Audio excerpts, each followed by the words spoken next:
Welcome. Attention, please. Welcome aboard. Welcome to the No Comfort Zone podcast. It's time to get out of your comfort zone and live on purpose. Broadcasting to the world from Rockford, Illinois. This is your wake-up call. Warning. You are the solutions to all your problems. Stop thinking average. Become the hero version of yourself. Every day, every time, without fail, no exceptions. It all matters. You've entered the No Comfort Zone. It's time for a reality check. Hey, welcome back to another episode of the No Comfort Zone. My name's Dan, and my job is to help you get outside of your comfort zone so that you can start living on purpose. So the message for today is what I want to do. I'm going to do a little salesmanship on you.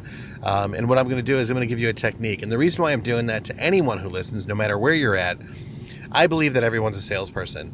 And early on, I had, in high school, I was considered a shy person. Some people would say I was extremely funny, used to be. But what I would do is I would mask my shyness by acting really outgoing because I was terrified. I was a very shy person. Friends and family will tell you that when I was little, I was actually very shy.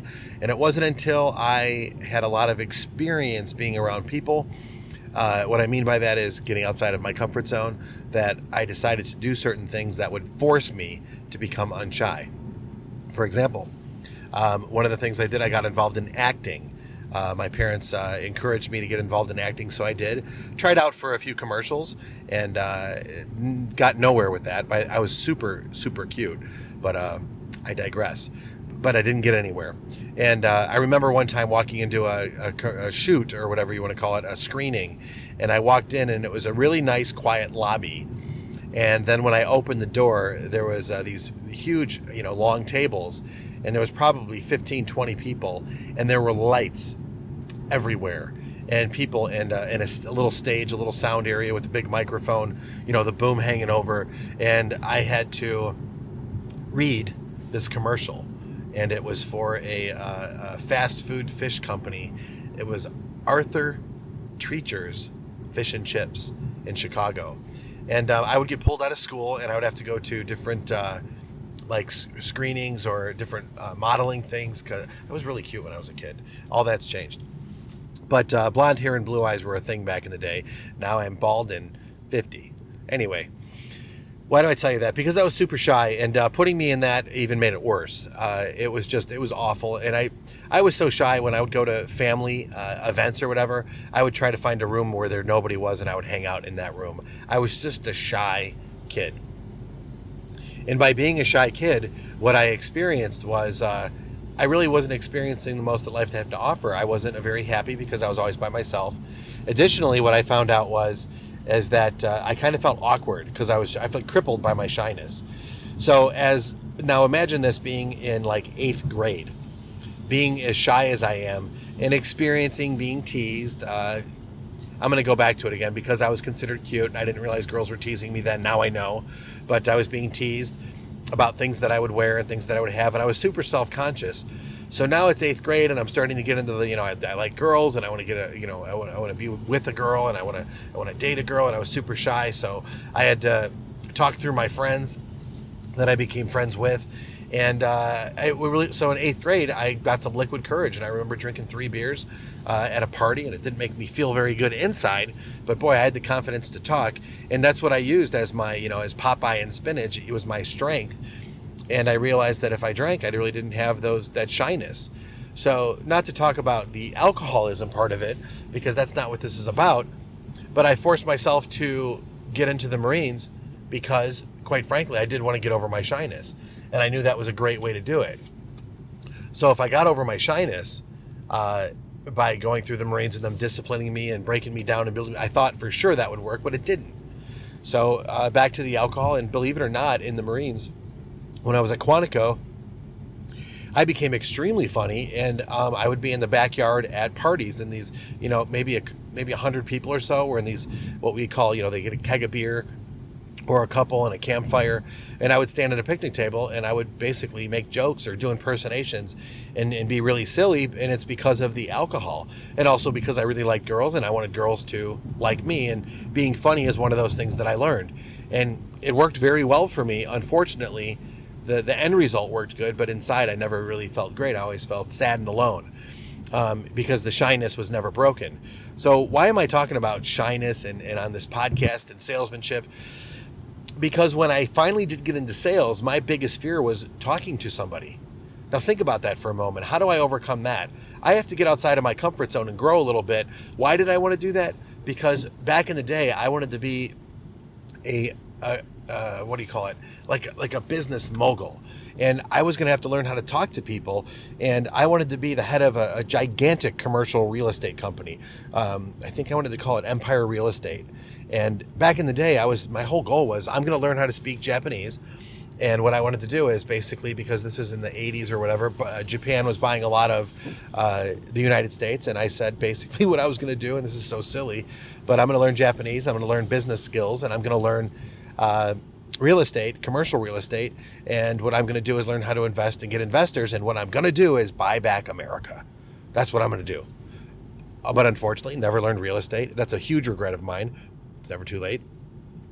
In addition to that, I never learned to speak Japanese, and quite frankly, never got over my shyness. So what I did is I decided to read a book on how to sell, basically, because I had to go to an interview to learn how to be a police officer, and I had to meet the police chief. Now, the reason I'm bringing all this up right now is because that's kind of the trajectory. I kept making excuses. I really wanted to be a police officer before any of this. And when I decided I couldn't be a police officer anymore for internal issues, dealing with broken families, dealing with children going into foster care, because I wanted to be like a DEA agent, and I knew that families were going to get broken up and kids were going to have to be displaced. It was just hard for me to deal with, dealing with traffic accidents on my way there, all that nonsense. And I'm totally getting off subject, but I got into sales, and one of the best and first things I've ever learned, and it stayed true to me, and I have such conviction in this, whether you're a salesperson, whether you're a manager, husband, wife, whatever it is that you do, if you want to get a connection with a person and develop real rapport, and that's common ground, and you're trying to help somebody do something, you're trying to help somebody along the way. My 10-year-old son, what do you want to do? I want to be an NFL player. You can be whatever you want to be. To be an NFL player, you're going to have to believe in yourself, and you're going to have to believe that there's going to be a lot of training and a lot of hard work along the way. But my question to you, and here's the question I want to share with you and my audience. The question that you have to start asking yourself is this, or asking other people, is what is most important to you about blank?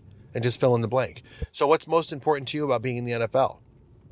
I want to be really good at football. Okay, well, can you tell me what's most important to you about being really good at football? It's because I love football. And keep asking the question all the way down. I ask salespeople all the time, hey, what's most important to you about being a successful salesperson? I want to make money. Then I start with the why. Why do you want to make money? Because I want a better life. Well, okay, then we can figure that out.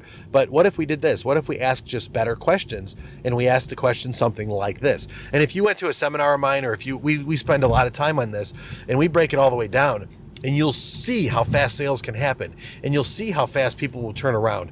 Because if you can get somebody on the same page as you by asking them questions and controlling the conversation, it's just amazing how you have the ability to persuade, to help that person come to the end result of what they initially wanted to do in the first place.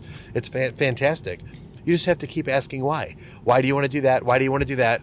You know, my buddy wanted to become a professional dancer, a hip-hop dancer. Why do you want to do that? Because I want to make videos. Why do you want to do that? Because I love dancing. Why do you want to do that? Because I love dancing so much. I want to show the world how good I am at dancing. And I think that's fascinating, that there was so much passion there. So my job was to use that leverage to motivate him to get where he wants to go. So we have a goal. What are the activities you need to do? How can you use your day-to-day time with me in order to pursue your goals? Because you just can't wake up one day and be a professional dancer. There's going to have to be a way to get the connections, to get the money, to be in the right place at the right time. And that all takes work. And it might not be what you're currently doing now, but you should have an intention of where you want to go, a goal on where you want to go, and develop those daily habits. And there's nothing better than I know of than to ask yourself, like, I want to lose weight, and I want to be physically fit, and I want to weigh 185 pounds. I'm currently 221, and if you listen to this podcast, I went the other way. Yeah, I went completely the other way. I got down to 215. Somewhere I picked up 7 more pounds. It's crazy. So I'm working towards that, and I'll keep you filled in on that. But why do I want that? What's most important to me about weighing 185? I want to look and feel awesome, because I know I've weighed 185 and I looked and I felt awesome.